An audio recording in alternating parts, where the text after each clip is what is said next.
မိုဒိုဗာနိုင်ငံဥရောပအရှေ့ပိုင်းမှာရှိပြီးရိုမေးနီးယားနဲ့ယူကရိန်းနိုင်ငံတို့အကြားညှပ်နေတဲ့ပင်လယ်ကမ်းရိုးတန်းမရှိတဲ့ landlocked နိုင်ငံလေးတစ်ခုဖြစ်ပါတယ်။ဒီနိုင်ငံဟာဥရောပရဲ့လက်ပတ်လူအနည်းဆုံးနိုင်ငံစီးရင်မှာပါဝင်လေ့ရှိပေမဲ့သူ့မှာထူးခြားတဲ့ဆွဲဆောင်မှုတွေအများကြီးရှိပါတယ်။အချက်အလက်တွေကိုအောက်ပါတိုင်းစူးစီးပေးလိုက်ပါတယ်။တစ်အခြေခံချက်လက်များမြို့တော်ချီစီနိုမြို့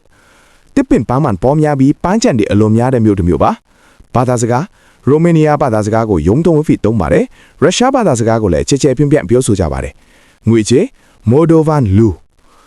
နဲ့ဝိုင်းလောက်ကရဘီယန်မိုဒိုဗာကိုဝိုင်းနိုင်ငံတော်လို့ခေါ်ရင်မမှားပါဘူး။နိုင်ငံရဲ့မြေပုံတရန်ကတော့အပစပစ်တီတပြုံနဲ့ဆင်တူပါတယ်။မီလက်စတီမီချီဒါဟာကမ္ဘာအကြီးဆုံးဝိုင်းတော်လောင်ယုံဖေဂင်းနစ်စံချိန်တင်ထားပါတယ်။မြေအောက်လမ်းကြောင်းအရှည်ကီလိုမီတာ2လောက်ကျော်ရှိပြီးဝိုင်းပလင်းပေါက်နောက်အိမ်ကျော်သိမ်းစစ်ထားပါတယ်။ခရစ်ကိုဗာနောက်ထပ်နာမည်ကြီးမြေအောက်ဝိုင်းမှုတော်တစ်ခုဖြစ်ပါတယ်။၃နာမည်ကြီးနဲ့နယ်ပြည်အခြေအနေ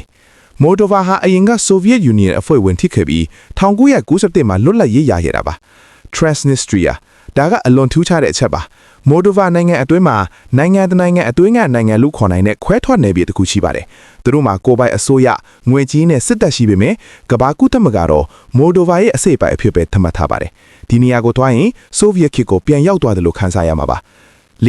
ယဉ်ကျေးမှုနဲ့တဘာဝ Old or Heyကျောက်ဆောင်တောက်ကုန်းတွေပေါ်မှာတည်ရှိတဲ့ရှေးဟောင်းဖုံးတော်ချင်းကျောင်းတွေနဲ့တမိုင်းဝင်နေရာတစ်ခုဖြစ်ပြီးမိုဒိုဗာရဲ့အလှဆောင်ခီးသွားနေရထက်ပါတယ်။အဲ့ဝကျေပုံမှုမိုဒိုဗာလူမျိုးတွေဟာအရန်ကိုဖော်ရွေကြပြီးအဲ့တယ်လာရင်သူတို့အိမ်လုတ်ဝိုင်းနဲ့အစားအစာတွေကိုအကောင်းဆုံးတည်ခင်းအိမ်ခံတတ်ကြပါတယ်။ငါစိန်ခေါ်မှုများမိုဒိုဗာဟာဥရောပမှာစီးပွားရေးအရာအစင်းရဲဆုံးနိုင်ငံစီးရင်မှာပါဝင်လိရှိပါတယ်။လက်ရှိအချိန်ပါယူကရိန်းစစ်ပွဲကြောင့်လုံခြုံရေးနဲ့ဒုက္ခတွေပေဒနာတွေကိုရင်ဆိုင်နေရတဲ့နိုင်ငံလည်းဖြစ်ပါတယ်။တိမထွေရမိုဒိုဗာရဲ့အမျိုးသားဟင်းလျာကတော့မာမာလီဂါလို့ခေါ်တဲ့ပြောင်းမွေးမှုနဲ့လှုပ်ထားတဲ့ကိတ်လိုမျိုးအစားအစာထပြီးအချင်းတီထားတဲ့ခရမ်နဲ့တွားဖတ်စားသုံးကြပါတယ်